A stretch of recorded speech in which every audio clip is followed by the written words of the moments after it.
Chapter 6, Restaurants.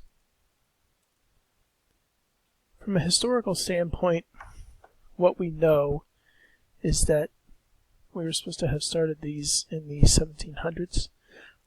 What you'll know about Boulanger is that he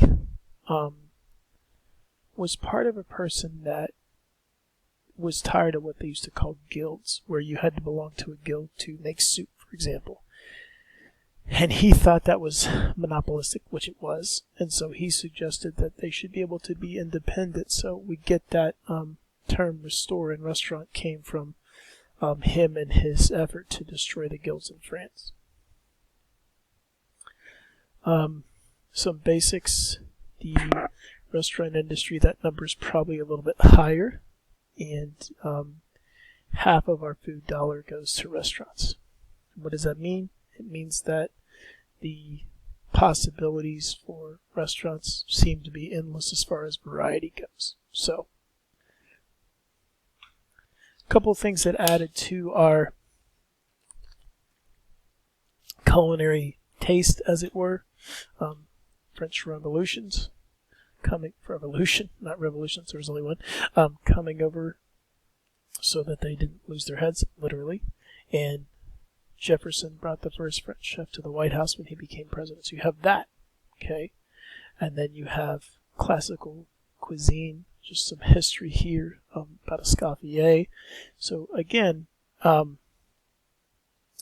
stuff that would be on an exam. We don't need to really get into it. If you like food, if you do any cooking, then you probably know about the mother sauces. But since this isn't a culinary class, I won't bore you too much with that. But just know that the history behind it. So when we speak generically, we talk about independence and chains, and then within that you have all these different categories that go beyond that. So independent, one or more owners, involved in the day-to-day operations. They're not affiliated with the national brand or name. So right there, you're anti-corporate, anti-establishment, and so there's something to be said for that. There's also something to be said for chains as well, but from an independent standpoint, you're looking at that. I can change up my menu pretty much whenever I want. I can change up my hours a little bit, right? But also it's all on me. And the stat that we usually throw out when we talk to students is that basically 2/3 of restaurants fail in the first year. So there's a lot of risk to going it alone, as it were. When we talk about chain, you can see what they're identical in. So we talk about being independent, being flexible, being able to change things up. This is the polar opposite of that, right? And as someone who has background in both, what I can tell you about those 6 points that you see right there is it is down to the most finite measurement as far as how we would serve, how much lettuce went on a taco, or how much, what kind of cheese and what size slice went on a cheeseburger, things like that. Menu, food quality, level of service, atmosphere. So the first thing about the chain that you think about is you know what you're going to get when you see their logo or their sign or whatever it's going to be. And so there's something to be said for that being comforting to people when they're traveling. I often say people that travel, I think the more that they travel, typically I find that maybe once they will eat somewhere that they're familiar with just to have that comfort level that's associated with it once, if it's there and if it's accessible.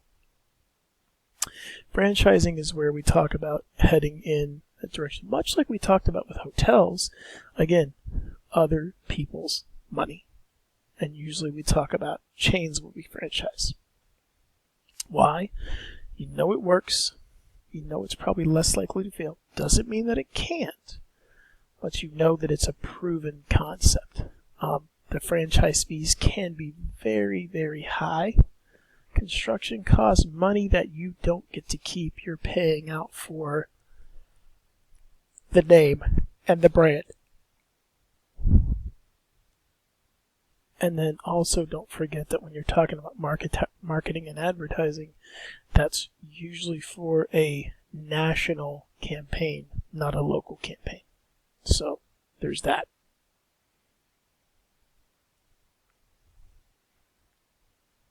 Typically independently owned, fine dining, good selection of menu items offered, so more.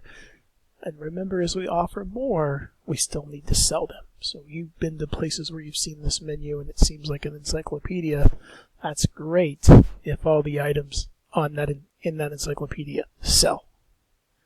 Made from scratch, that's definitely a draw. I can tell you working from a lot of chain restaurants, the less you know, the better about how things are made, and a lot of the stuff is not made from scratch. And it's purely cost driven. It's not like they're trying to do things so it doesn't appear to be fresh. It is a cost thing for multiple units, right?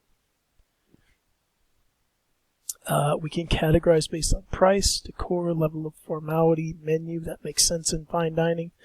And fine dining can run the gamut of pricing as well. Usually with fine dining, we expect a different level of service. If you've never been somewhere where there's someone who waits on you, doesn't necessarily bring your food out, who may prepare some things, table side, usually captains, sommeliers. When you get somewhere that has a sommelier, the sommelier is a very hard distinction to get. To be a level 1 sommelier takes a lot of training and a lot of testing, and you can make a lot of money being a sommelier in a very nice establishment. So these are some examples of fine dining restaurants. Obviously, they're not the only examples, but they're a few. Theme restaurants, again, limited menu, and depending on what the theme is and what they're going for, is something that is there enough of a market to sustain it? We've seen this kind of up and down trend with them, where some of them are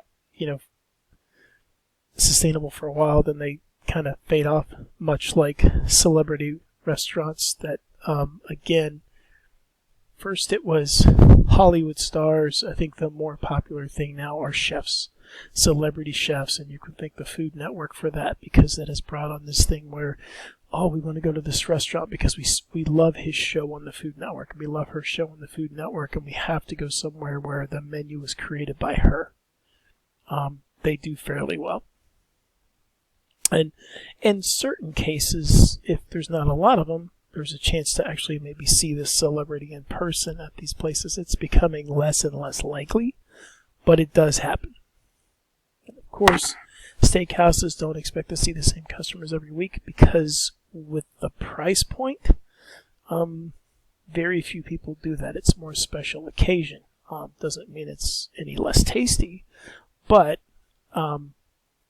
it's not something that people tend to do consistently week after week. And is there enough of a clientele once a month to sustain your business?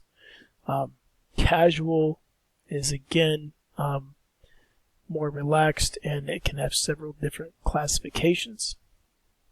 And still popular. Some brands come and go. Some franchises come and go. It just depends. The dinner house market,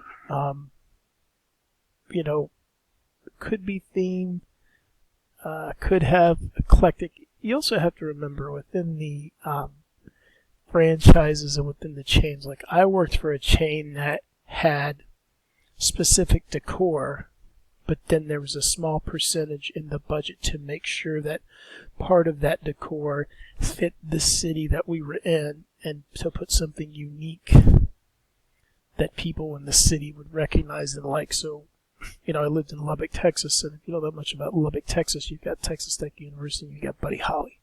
So we made sure we put some of that stuff in with the other pieces of theme that went across all of our restaurants, just to make sure to let people know that we had a local flair as well.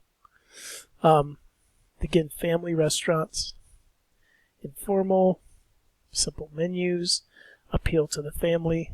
These lines separating the concepts is blurring for sure. To me, a family restaurant as a parent is there a place I can go that can satisfy 5 people? Because many of you, if you have children, you know this. Trying to find a place that all of your kids will want to go to and eat is sometimes a Herculean feat. Ethnic restaurants, most independently owned. Something different beyond the norm. And you can see it grew out of, almost in my mind, the necessity to kind of feed different groups of people that was beyond what they couldn't get the kind of food they wanted because they come from somewhere else. And it grew. And Mexican's the fastest growing segment today. That could change rapidly, very possible. Quick service. So operations included, and they're just what you think. I mean, nothing should shock you on that list, right? Drives the industry, limited menus, less expensive ingredients, processed foods, allows for low prices. So when you see the dollar menu, or 99 cents this, 99 cents that, I think we're all not naive to realize that the quality may be a little different when we're talking about that kind of stuff. So it makes sense. But the location strategies as far as convenience is what really drove it, right? You may have heard of that first one. And again, while they have some ups and downs, they're still profitable. Still crazy popular. Interesting to note, if you didn't know, that last bullet of 50% of their profits come from outside the U.S. Pretty fascinating for a company that started in the U.S. And then delivery service and pizza, you see some of the players there, and maybe you don't see that many depending on where you are. Probably 4 of those 5 you've seen quite a bit. And again, it's what they do. They too have, for the most part, expanded their menus a little bit to try to get a few more customers, right, that don't want just pizza, wings, a little bit of pasta dishes, salads, things like that. Chicken, you can't have burgers all the time. KFC is up there. You may have heard of Chick-fil-A. You may hear a lot of us talk about Chick-fil-A from a operational standpoint. I will go back and tell you that from a franchise fee standpoint, Chick-fil-A is a thing that it's probably cheaper to quote-unquote invest, but the franchise fees are much higher. So the money that you give back to them out of every dollar that you earn is a lot, but I don't feel sorry for anybody who owns a Chick-fil-A franchise. Sandwich places, depending on the brand, the concept that you like, we see variations on it. I can remember when there was just one. Now there are quite a few. So, and again, it's a fairly inexpensive way to get into the industry. I will tell you that Subway is, there are some people hot on their trail, let's just say that, and I think you know who those people are. Delivery service, like we talked about, that's taken on a new meaning recently, and we're seeing a change in that where more concepts are offering delivery. They just don't want to deal with the hassle of having to pay for drivers, so they're using other services to do it. Sustainable restaurants, just like everything else we talked about, sustainability is big. And so we're trying to figure out ways to reduce the footprint that we do. What do we do with our leftover food? How do we package everything? If it's straws, to go where? I mean, to-go boxes last a very, very long time. So healthy trends, cultural fusion, gastronomy, all these different things that are going on, some other trends that you look about, like sustainability, as I said, locally sourced, farm to table, things like that. So the restaurant industry continues to evolve, and the more things change, the more they stay the same, but we're seeing some new ideas creeping in. And you can tell because it's making a difference when some of the bigger players are adopting some of the strategies. So hopefully the sustainability aspect is here to stay, and I think it is.